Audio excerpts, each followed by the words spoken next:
The psychology of money. இந்த book பணத்தை பற்றி என்னதான் சொல்லுது? பணத்தோட உளவியல் தான் என்ன? இங்கே பணத்தை கையாளுறதுக்கு நீங்கள் எவ்வளவு புத்திசாலியாக இருக்கணுங்கிறது அவசியமே இல்லை.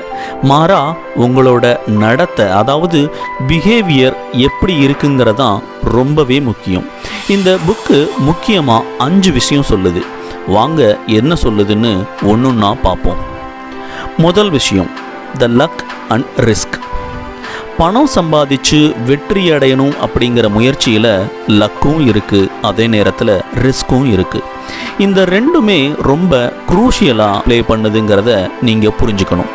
ஏன்னா உலகத்தில் இருக்க ரொம்ப பெரிய பணக்காரங்க எல்லாம் எப்போவுமே சரியான முடிவை தான் எடுத்தாங்கன்னு சொல்லவே முடியாது. அவங்களோட வெற்றிக்கு பின்னால் லக்கும் இருந்திருக்கலாம், இல்லை அதே மாதிரி ரொம்ப சரியாக முடிவெடுத்து அதுக்கு முயற்சி செஞ்சு இழப்பும் வந்திருக்கலாம். அதனால் வெற்றி வந்தால் கர்வப்படாதீங்க, அதே மாதிரி தோல்வி வந்தால் மனசை தளர விட்டுறாதீங்க. ஏன்னா நீங்கள் எவ்வளவு திறமையானவரா இல்லை புத்திசாலியாக இருந்தாலும் வாழ்க்கையில் பணத்தில் வெற்றி அடைஞ்சவராக இருக்கிறதுக்கு லக்கும் இருக்குது, ரிஸ்க்கும் இருக்குது. இதுதான் முதல் அடிப்படையான விஷயம். இதை நல்லா மனசில் நிறுத்திக்கோங்க. ரெண்டாவது விஷயம், த கான்செப்ட் ஆஃப் எனஃப், அதாவது போதுங்கிற மனநிலை. நீங்கள் எப்போவுமே உங்களை மற்றவங்களோட கம்பேர் பண்ணுறதை நிறுத்திட்டு உங்களோட தேவை எது, உங்களுக்கு எது போதுங்கிறத நீங்களே முடிவு பண்ணுங்க. ஏன்னா உங்களோட லிமிட் எது, உங்களோட நீட் எதுன்னு டிசைட் பண்ணலைன்னா நீங்கள் எவ்வளவு பணம் சம்பாதிச்சாலும் அது போதாதுன்னு தான் தோணும். இது ரொம்பவே ஒரு ஆபத்தானது. ஏன்னா இது நம்மளை பேராசை இல்லை ரொம்ப ஆபத்தான வழிக்கு கூட்டிட்டு போயிடும்.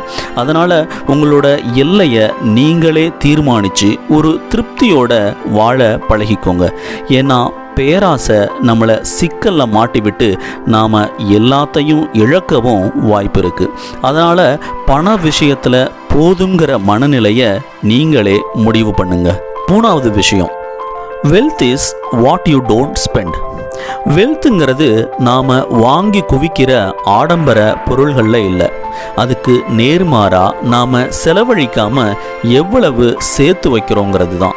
இங்கே ஒரு பாஷான கார் வச்சிருக்கிறவரை பணக்காரர் மாதிரி இருக்கலாம், ஆனால் அவர் உண்மையிலேயே கடனில் தான் வாழ்க்கையே ஓட்டுறவராக கூட இருக்கலாம். இன்னும் ஒருத்தர் எதுவுமே இல்லாத மாதிரி தெரியும், ஆனால் அவர் சேவிங்ஸு இன்வெஸ்ட்மெண்ட்டுன்னு பணத்தை சேர்க்கறது வெளியவே தெரியாது. ஆனால் அதுதான் உண்மையான செல்வம். அதனால் மற்றவங்க நம்மளை பார்த்து பொறாமப்படணும் இல்லை ஆச்சரியப்படணும்னு நாம் வாங்குகிற எந்த ஒரு பொருளும் உண்மையான வெல்த்தே இல்லை. ஆடம்பரத்தை குறைச்சி சேவிங்ஸை அதிகப்படுத்துங்க, அதுதான் ஒரு உண்மையான வெல்த். நாலாவது விஷயம், the power of compounding and time. ஒரு சிறந்த ஷார்ட் டேர்ம் இன்வெஸ்ட்மெண்ட்டை விட ஒரு லாங் டேர்ம் இன்வெஸ்ட்மெண்ட்டும் அதோட கூட இருக்கிற பொறுமையும் தான் நம்மளை ரொம்ப பெரிய பணக்காரராக மாற்றும். இங்கே வாரன் பஃபெட் மாதிரி இருக்கிற இன்வெஸ்டர்ஸோட வெற்றியே அவங்க ரொம்ப சின்ன வயசுலேருந்தே இன்வெஸ்ட்மெண்ட்டை ஸ்டார்ட் பண்ணி அதை ரொம்ப காலத்துக்கு தொடர்ந்து செஞ்சது தான். அதனால் இன்வெஸ்ட்மெண்ட்டில் எப்போவுமே அவசரப்படாதீங்க. பொறுமையோட லாங் டேர்மாக இன்வெஸ்ட் பண்ணி வெயிட் பண்ணால் காலம் உங்களை மிகப்பெரிய பணக்காரராக மாற்றும். ஏன்னா இன்வெஸ்ட்மெண்ட்டில் டைம் தான் உங்களோட சக்தி வாய்ந்த முக்கியமான ஒரு டூலே. அஞ்சாவது விஷயம், கண்ட்ரோலிங் யுவர் டைம். பணம் நமக்கு கொடுக்குற ரொம்ப பெரிய யூஸ் என்னன்னா டைமோட கட்டுப்பாட்டை தான்.